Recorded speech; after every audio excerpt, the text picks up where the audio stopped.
So you put out your goldfinch feeder and things are going well. You're getting goldfinches, you're getting to watch them up close and everything, and it's been a lot of fun. And then comes the droves of house sparrows. And you know how house sparrows are. They come, they bully the other birds, they hoard all the food, and your poor little goldfinches that you worked so hard to attract in the first place, they go elsewhere. These are sweet little birds. They're not very pushy. They're not super aggressive. House sparrows are not native. They are invasive. And they're not just a nuisance at feeders. They regularly attack and fatally attack native birds.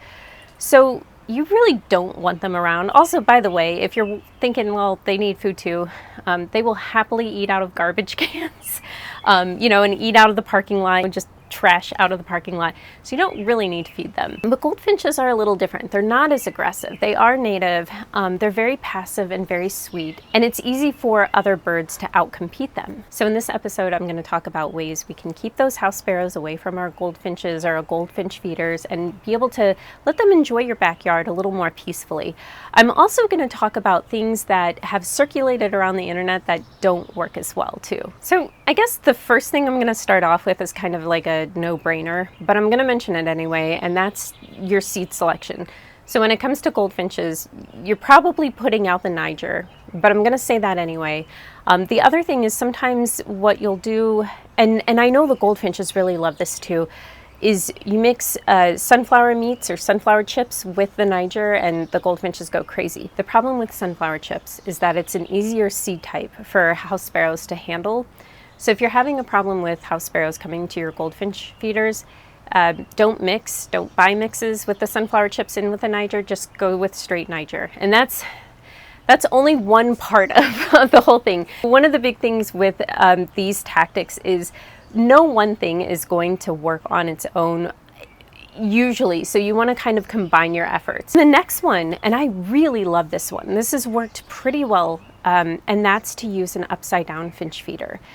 The way this works is that the perches are above the ports, and it forces any bird who's wanting to eat from it to eat upside down. This takes advantage of something that goldfinches do in nature. They're known as one of the more acrobatic types of birds, where they will hang upside down for long periods and just sit and eat off of a flower head. So they're already doing this, and I think it's just kind of cool that bird manufacturers have already used what birds do in nature to engineer something that is a problem solver. I do have the Woodlink Tails Up Upside Down feeder on the Nest Hollow site too. So you can take a look at the description too. And I also have a kit version where it comes with a dome to protect your seed from rain and everything, because once that Niger seed gets wet, it gets so cakey and hard to deal with. So there's a bundle version, and then there's just, the Tails Up feeder on its own, if you want to take a look at that. But that has helped a lot. House sparrows will still go for it. It doesn't completely stop them. The problem is they can't comfortably hang upside down for those long periods of time. So the chances of them staying and hoarding is less likely. They're going to move on somewhere else. The thing about house sparrows is they love what comes free and easy, but it's not as easy. And so they're going to go somewhere where it is easier to deal with. Another thing is that not all goldfinches like this feeder. And especially if you have a regular right side up feeder and one of these, they're probably going to go for your right side up feeder instead. With that in mind, it's still worth trying. It was one of those things for me too, where I knew that it was a little bit of a risk. It's not like it's 50-50. Most goldfinches will work with this, but sometimes you get a population and you're just dealt that population, they just don't like it. It's still worth a try though. The next method is just eliminating foods that your house sparrows like, which is cracked corn. They especially like these foods. So cracked corn, millet, and milo. And these are in common songbird mixes. So you'll go to the store and it'll be like, oh, all songbirds love this, or for all songbirds. And the problem with these seeds is there's barely anything nutritious in this, and it just attracts mostly invasives. I will say millet can also attract buntings, so like your indigo buntings, your lazuli buntings, and painted buntings, and those are beautiful birds. But the downside is this really attracts house sparrows. So keep that kind of seed away from your yard and use safflower and sunflower, black oil sunflower, like in the shell. They don't like those seeds as much. Now, this is great. The thing is, when it's free and easy, a house sparrow is going to go for it. And just imagine yourself, there's probably some food, fast food chains where you're like, I don't really like it. But if it was free and I was hungry, I'll eat it. So if somebody else is buying, I'll take it. That's kind of the mentality of a sparrow right there, or a house sparrow, not a native sparrow. If it's free and they're hungry, they're going to go for it. The next thing is to place your finch feeders in more open areas if you can. And again, this is something that you're going to use in combination. So if you have that upside down feeder, put it in a more open area, because house sparrows would prefer cover. So in shady areas or under trees, if you have your feeders there, they're going to probably be more attracted to those spots than they are open areas. Again, going back to the free and easy thing though, if it's free and it's easy and available, house sparrows are still going to do it. So you kind of want to make something look as unsatisfying to a house sparrow as you possibly can. Another thing that you can do is timed feeding. And this is where you would put your feeders out in the mornings and evenings, maybe like from 8 to 10 or 11 in the morning, and then maybe from like 4 to 6 or 7 in the evening. And by doing this, the house sparrows don't get used to the fact that you have feeders there, your resident goldfinches do, and this is the time where they're out foraging and feeding more in the first place. So timed feeding has its benefits, and this is something that I've done too. When I fill my feeders, I don't fill them to the brim and leave them out like that. I fill them just a little bit and let my native birds come to it. The other thing too is I really don't put a lot of seed out, especially in the springtime, but we'll get into that in a little bit here. So a drawback to timed feeding is, one, house sparrows could probably pick up on it, but again, you're trying to just not make it as easily available.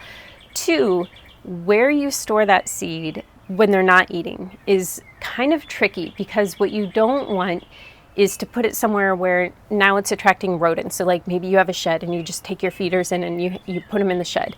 Well, it could attract mice, it could attract possums who might be chewing into things. It could attract bugs that you don't want, and then you're putting it back out. The other thing is the storage conditions. That could foster mold growth a lot quicker. So those are some drawbacks. And so when it comes to timed feeding, the way I would do it is not overfilling your feeders. And then basically you almost want it running dry. I would maybe do this more in like a platform feeder, and goldfinches will eat from platform feeders too. The last method that I think works really well, and you will hear me say this in any of my other videos, or many of them anyway, is skip the feeders, especially in springtime, and plant native. So behind me you see these ugly stalks, and then there's some foliage down there. That is cutleaf coneflower, and that was planted specifically for goldfinches, and they love this stuff.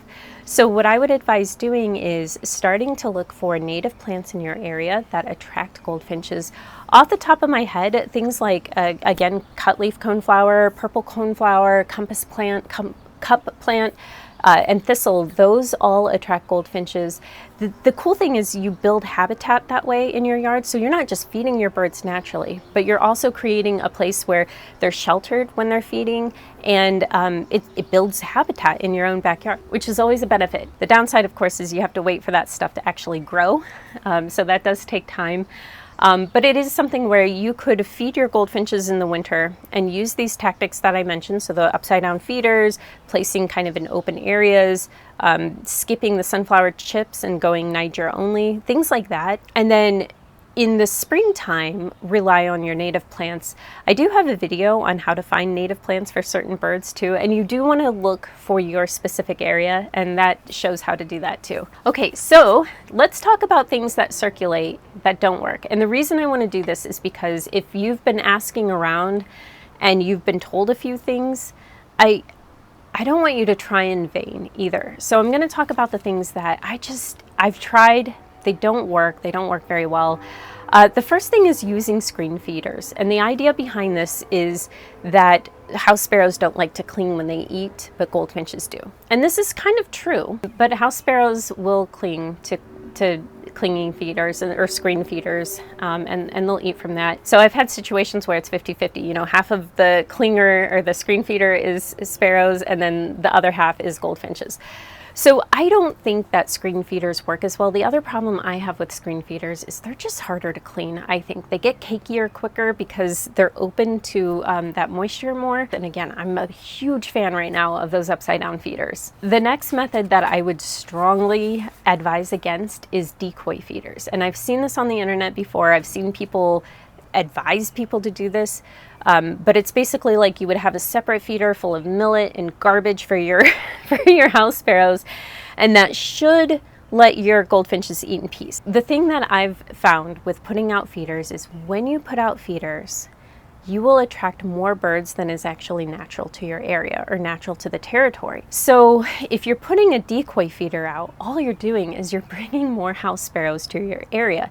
They might go for the decoy feeder and maybe leave your goldfinches alone, but you're bringing them to your yard.